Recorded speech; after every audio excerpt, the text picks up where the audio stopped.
Oh, I kind of feel like it's a Carrie moment. No. And I think we need to do a little happy birthday for Miss Julie Baker. So shall we? On a 1, on a 2, on a 3.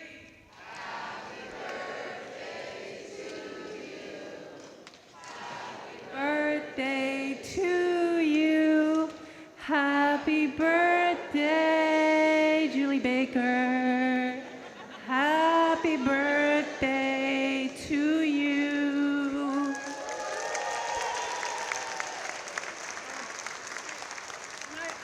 I wasn't going to do this in public, but since I am, I found out yesterday it was her birthday. So I just want you to know that I did make you. This is unscripted. This is totally unscripted. And I made you. This is when you know how real we are. We have to be real. We have to be real. Isn't that a So song? I made this mug for you. Oh my God, she's also a potter, the director of the I'm a California baby Arts potter. Council. She's a potter. And then this is just a little of my mother-in-law's pound cake that she made you. So that's for you, and I love you. I love you too. You're the best. Okay. Thank you. Okay. I can't believe that we get to have this person as our state arts agency head. We're very, very lucky here in California talking about the stewards of public trust, Danielle Brazel.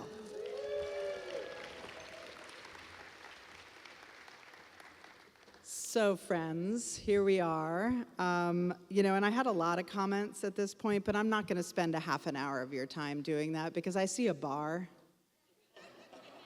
I know there's some food coming. It's been a long day, and you've stuck with us, and I'm so grateful to each and every one of you for showing up here today, for trusting us to bring the California Arts and Culture Summit, to bringing you all together. It is so inspiring for our team that works all around the state of California. We are virtual. We do not have an office. We mostly meet each other on Zoom. We as a team don't even get to be together that often. So for us to then be in person, not only as a team, but to be with you and to feel the love and the appreciation for our work is really tremendous. So thank you so much.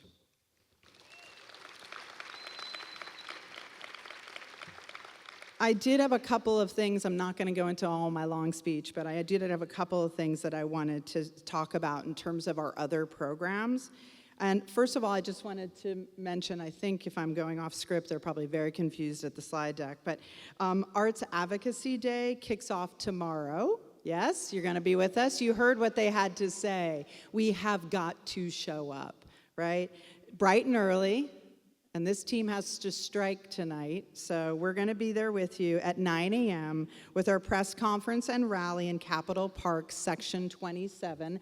That's a map of it. I believe it's also on your app.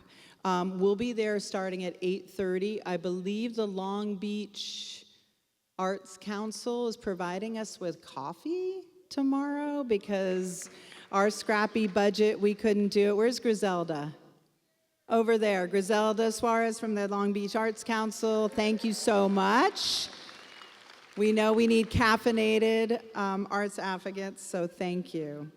I wanted to just quickly highlight a couple of our other programs. Obviously, the summit is a huge aspect of what we do, but we also, through the state, we're contracted to implement the Performing Arts Equitable Payroll Fund that you heard Dr. Gray mention, a program to support under $2 million nonprofit organizations with grant to support payroll costs. The program was launched recently, and it immediately was oversubscribed. The first round of grant recipients will be announced hopefully before June. How many of you applied for that program? Great. And, Terry Ball, who is backstage, leads an amazing team. Beatrice, who is with you in the front, was part of that team. And we had only people who have worked in the arts and who have worked specifically in the performing arts doing the technical assistance for that program. And we are very grateful to the state for trusting us with that. So thank you to all of you who've applied. Additionally, we host regional conversations, facilitate field surveys, develop resources like the AB 812 Toolkit, which is coming out soon. We have an artist housing task force. We heard earlier on public comment from someone from Artist Land Trust. We are working together with groups across the state that are active in arts, housing, and live workspace. I know this was not a panel this year, but trust me when I say this is very much in our list of priorities in terms of addressing the issue of artists being displaced in the communities that they build. And we are working to make sure that that doesn't continue. Yes, ma'am, you can clap. We invite you, and okay, those are our programs. So we hope to continue to share this work with you and the state at large. We invite you to subscribe to our newsletter and follow us on socials. Thank you to everyone who's been posting today. This really helps to build the awareness, the community, the vitality, and the understanding of who we are as a community. So we really, really appreciate that you're doing that. And after our team takes a well-deserved break this weekend, one of the things that we're really committed to at California for the Arts, and we're grateful to our board for supporting this, is a culture of care. And we're building it. We're learning as we go. This is an incredibly hardworking team. We take Friday and Monday off coming up, so everyone can take a long weekend, take a break, because they've worked so hard. And Jean, who's here in the front row doing all of our social media, just did a big, exciting high five. And we'll be right back at it, though, planning for our upcoming state and federal update webinar on May 15th. So part of the reason we do April Advocacy Day is because what's happening right now, and I'm again grateful to these leaders who are right now having to address what's called the May Revise. The governor's office will come up with the updated budget by May 14th.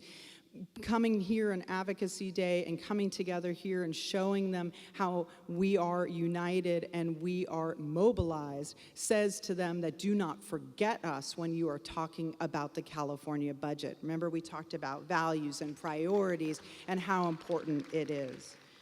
So we are thrilled to announce a couple of things, and we'll start here. But in 2026, for the 8th Annual Arts, Culture, and Creativity Month, Kristen, can you believe that? You were there, Kristen. You were there for the first one. We will be partnering with the World Creativity Organization, and Lucas Foster is sitting right here. Lucas, stand up and wave to everybody. Lucas is here from Brazil, and he represents World Creativity Organization, and we're so excited that next year, in partnership with the City of San Diego, Jonathan Glass, we will bring World Creativity Day to California for the first time ever. And it just happens to always fall on April 21st, which happens to be my birthday. So, bizarrely. Anyway, I want to show a quick video to introduce you to World Creativity Day. We will have a lot more information about it in the months to come and ways that you can interact with it. So please show the video. Hey California, get ready. The world's largest festival of creativity is coming to California for the first time. Days of innovation, inspiration, and connections that will transform the way you create. Come celebrate your creativity with thousands of people from around the world.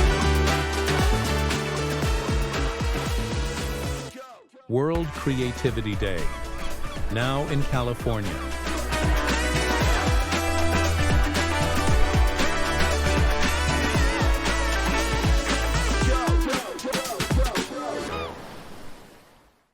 We're super excited. Thank you, Lucas, for coming all the way from Brazil to introduce World Creativity Day.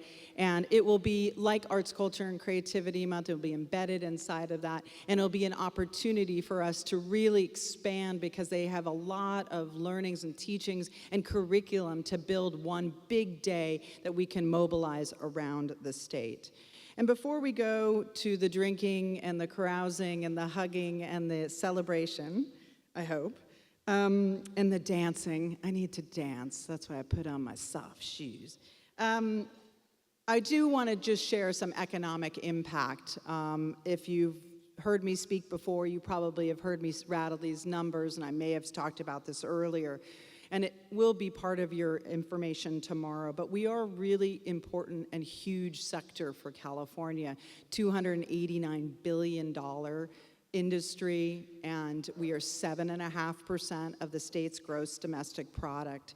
But one of the things that I think is also really important is that California, and this may not be surprising to anyone, is #1 in arts jobs in the United States. #1 in arts jobs in the United States, California. Okay, that was the happy part. Here's not the happy part. We are 35th in per capita spending on arts and culture at the state level for our California Arts Council grant program. 35th, #1, arts jobs. I can't even illustrate the number 35 because it's bigger than my two hands. We're 35th. So we can clearly, we're behind Tennessee, we're behind Utah, Minnesota. I mean, we're behind a whole lot of states at 35th. And we can do so much better than that. And the programs at the California Arts Council, anyone who's attended a meeting, the council members, the staff, they're making extremely difficult decisions because they don't have enough money to distribute to the deserving people in this room who are doing excellent work, right? So we need to change that. We need to restore the investments that have been taken away. Over the last several years, between what was taken from the California Arts Council, which was $5 million last year out of their only $26 million pot of funding for local assistance grants. We also saw over the last several years, it was introduced $30 million for cultural districts, it was reduced to 10. So that's a $20 million. Last year, at the end of the budget cycle, they pulled museum grant funding. How many of you in here may have applied for a museum grant program? It was about $29 million was pulled from that budget. Then Arts in the Parks, which was a $25 million program, they pulled $11 million out of Arts in Parks. So all told, and maybe I can't do the math exactly in my head right now, arts and culture lost $70.5 million in the state of California in funding over the last several years. It is not okay, right? That is not okay. We should be doing so much better here in California because we know the impact that we're making, and we need to show up big in advocacy because I will tell you this, in the years I've been doing this, which in the grand scheme of things is not that long, I'm in my 7th legislative year of working as an advocate. I will tell you it is a numbers game in terms of how much they invest and who they're listening to. We have got to show up big. If there are 821,000 arts workers in the state of California, we need 821,000 voices saying we need this investment. Not only do we need this investment, we deserve this investment because we can make the difference to the problems that these legislators, that this government is trying to deal with. The Creative Corps, who was involved in the Creative Corps in this room? Single largest appropriation to the State Arts Agency of $60 million. Do you know what the statistic is right now, the aggregate data that just is coming out? Over 7,000 artists were employed during the California Creative Corps. 7,000 artists. Do you know how much they employed during the Works Progress Administration, the WPA, at the height of the WPA in the entire United States? 5,000. We killed it in the Creative Corps. So these are the things we're asking for at Advocacy Day. And we're not just asking, we are demanding for this, right? Because we have got to be loud and we've got to be proud and we cannot shy away from these asks.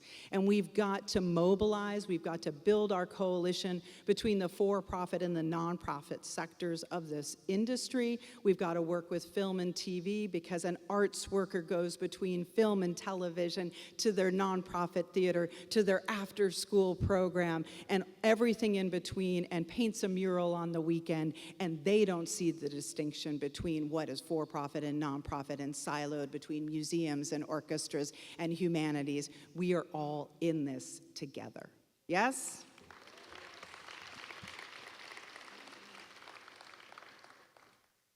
Okay, I think that's all I wanted to say. That was totally off script. Oh my goodness, I have no idea. No idea. Okay, so before we head to the reception, though, I'm going to take it back to where we are right now. And we are going to have a wonderful time because we all need to let loose after a day of thinking and all of the things. I really have to thank our sponsors. All of you in this room do events. You know how expensive it is to produce events. We simply could not do this without the earned revenue of all of you buying tickets, so thank you for purchasing a ticket. And we couldn't do it without our summit sponsors, who you see here on the board. But I really want to call out the city of Sacramento. Megan, are you here right now? Megan is right there. Megan, stand up, please. Megan is your Director of Convention Services, the Arts and Culture Department for the city of Sacramento. She is on our board of directors at California for the Arts. She is a tremendous leader. She is an incredible advocate, and she has really stepped up to help us make this happen. We also want to thank Metro Arts of Los Angeles, who's been now 2 years here with the summit. Unfortunately, couldn't physically be here. Will you please, on your socials, thank Metro Arts, because it's really important that we recognize the people who step up for this opportunity for all of us to convene. Actors Equity, Creative West, the Latino Community Foundation, SD Art Matters in the House, the Sierra Health Foundation, Cal Nonprofits, Arts Council for Monterey County, Association of California Symphony Orchestras, California Association of Museums, the Clare Rose Foundation, Create California, the Central Valley Community Foundation, Orange County Arts and Disabilities, Shaw, Yoder, Antwih, Schmelzer, and Lange, SV Creates, Harlows, Atrium 916, and the Alliance for California Traditional Arts. Thank you for your support. We are also super, super grateful, and I wasn't going to list all of these, but I think it's really important because at this moment in time, we had NPR here today, and they were interviewing. We had the culture desk from NPR, and hopefully we'll get a story out there. And they asked me, yeah, what do I think right now as so many things are being dismantled? And one of the things I talked about was the need for philanthropy, and we are so grateful when philanthropy steps up in these moments, and it is critical. They did it during COVID, they do it during the fires, they do it all the time for arts and culture, and they have also started to really understand the investment in advocacy. And so we're really grateful to our annual funders, the David and Lucille Packard Foundation, the San Francisco Foundation, the Music Man Foundation, the Zellerbach Family Foundation, the Kenneth Rainin Foundation, the California Arts Council, the William and Flora Hewlett Foundation, the SNAP Foundation, the California Community Foundation, and the Walter and Elise Haas Fund. We are super grateful that they support our work.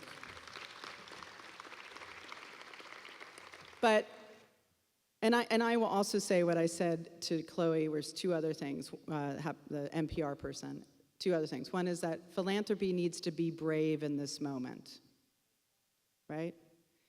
And the individuals in California that have made their money off of creativity need to invest back into the arts and into arts workers in this moment, because federal government is not present at this moment in time. We know that. They are not investing, and we will do our best to change that in advocacy and in your votes, right? But we have got to look right now, what are we going to do? This is a crisis time. We recognize that. We are here with you in making this change. I cannot forget a huge thanks once again to our staff and board members and all the dedicated members of California for the Arts and California Arts Advocates. I'm going to ask you, if you're a member, will you please stand? If you're a member of California for the Arts, a paying member of California for the Arts, maybe you do $5 a month, maybe you give us $50, maybe you're $1,000, whatever it is, we so appreciate your support. This is really critical for us as well. And you can be a member at $5 a month, and it makes a difference for us. When I started at this organization almost 7 years ago, I was the only employee for your statewide advocacy organization for arts and culture in the state of California. We now are 9 people strong, and that is because of all of you. Okay, speaking of members, this is the fun part. Where is Jenica here? Jenica, are you here? Jenica, yay! Okay, speaking of members, I think we have a gaggle of new supporters who are just itching to find out who gets a free ticket to our 2026 summit time for another giveaway. But before I do that, drum roll and all the things, first of all, I guess we're doing it again next year. Do you want us to do this again next year? Only because every year we're like, should we do it again? Should we do this again? So if you tell us you want us to do it again, we will do it again. Did I hear you want us to do it again? Okay. All right. Especially since we're giving away tickets. But the other thing is that it's Jenica's birthday. And I don't know how this stays on your head. There you go. So, we're a team of a lot of Taurus people, right? Taurians, yeah. All right, every other sign is like, I don't care. My sign is more important than yours. Anyway, all right, Jenica, who have we got? All right.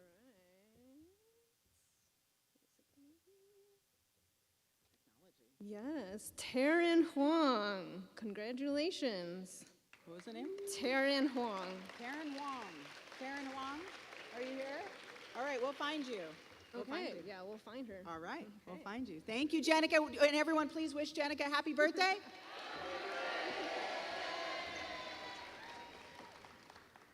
Congratulations to the new member who is coming free of charge to, I guess, the summit we're doing again next year. We also want to send a special shout out to our outgoing board members. Edmund Velasco, are you still here, Edmund? He was here earlier. I'm going to show you. Edmund is president and AFM delegate of the American Federation of Musicians, Local 7, Orange County, and our California Arts Advocates treasurer. We have term limits. For those who don't have those, it's a good idea for a nonprofit. So we have term limits, and these people have made an incredible contribution. So thank you, Edmund.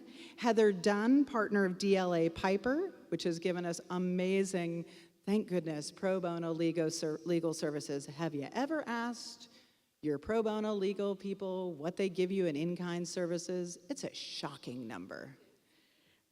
Jennifer Lane, are you still with us, Jennifer, in your beautiful coral suit? Where are you? There she is, standing up, Executive Director of the San Benito Arts Council and former President of California Arts Advocates, has done a tremendous job with us as a board member. Give her a big round of applause. She's in the house.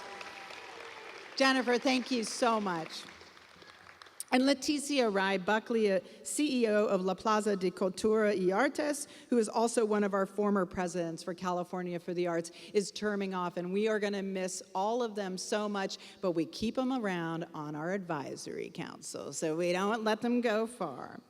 All right, so thank you again. And with a fond farewell comes the opportunity for new hellos. Who wrote that? That's cute.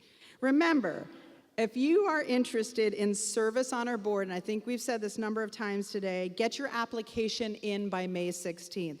One of the things that we're very committed to is equity, and equity is not just picking everyone you know to be on your board. It is to invite new people to apply. We have a very, inviting yet rigorous process. It is a interview process and an application, and we invite you to apply. So please do that. Okay, so I think we're at the point where we can actually start the party. Are you guys ready for that? Are you ready to take more pictures? Are you ready to dance? So what I do want to ask of you is one favor. would you come to the front of the room and take a group photo with us? Will you do that? So if everybody would get up and come to the front, I think we're going to have some of you on stage. So the ones who want to come up on stage, come up on stage. California for the Arts staff, come on up. Come on up, everybody, because the summit is about everybody. It is about all of you. And we want to thank all of the photographers, Doug and his crew, Bay Area Video Arts Coalition, BVAC for being here. Thanks, BVAC, back in the back. BVAC is here recording all of this. And we want to show how strong we are together. So come on down, and Doug will get a photo. Liz Fierce, Liz Luke, Living Jazz also on our board. Come on up. I have no idea how much weight this will carry, so maybe some of you want to be in front here.